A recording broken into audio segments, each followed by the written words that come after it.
Les objets cultes de l'été, suite de notre série de reportages, nous prenons aujourd'hui la direction de Saint-Jean-de-Maurienne, en Savoie, lieu de naissance d'un des couteaux les plus célèbres au monde, le fameux Opinel. Tout le monde ou presque en a possédé un. L'Opinel, couteau de poche par excellence, cherche aujourd'hui à séduire une nouvelle clientèle. Anne Bourse avec Laurent Beaufils. C'est au cœur des Alpes que l'Opinel a planté sa success story.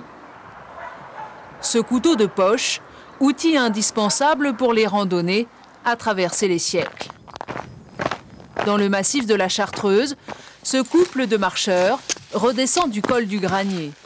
Et sans surprise dans son sac... C'est un ustensile qui fait partie de ma vie. Vous l'avez toujours avec vous, même Oui, si... toujours, voilà, pas toujours, non, principalement en randonnée ou quand on sort, oui, effectivement. Principalement en randonnée, toujours dans le sac à dos. Direction Chambéry. C'est là que le couteau de poche est fabriqué. Une vingtaine d'opérations sont nécessaires.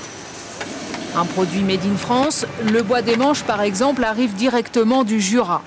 3 millions de pièces sortent d'ici tous les ans.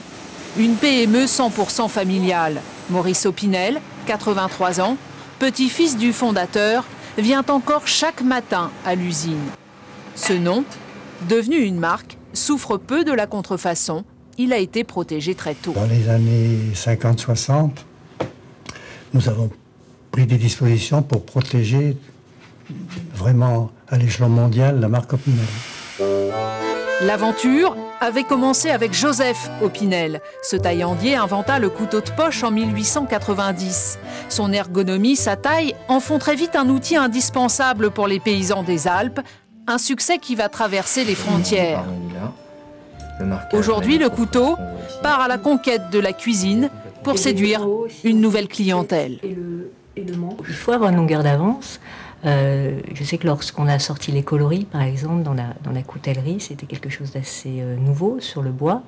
Ça a permis d'avoir une vraie image, en fait, et de vite s'introduire sur des secteurs sur lesquels on n'était pas encore. Des couteaux de table ou d'office? Ce petit couteau en bois vit sur sa notoriété.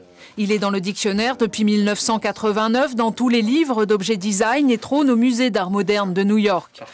Un succès qui ne se dément pas. Un Opinel est vendu toutes les 10 secondes dans le monde.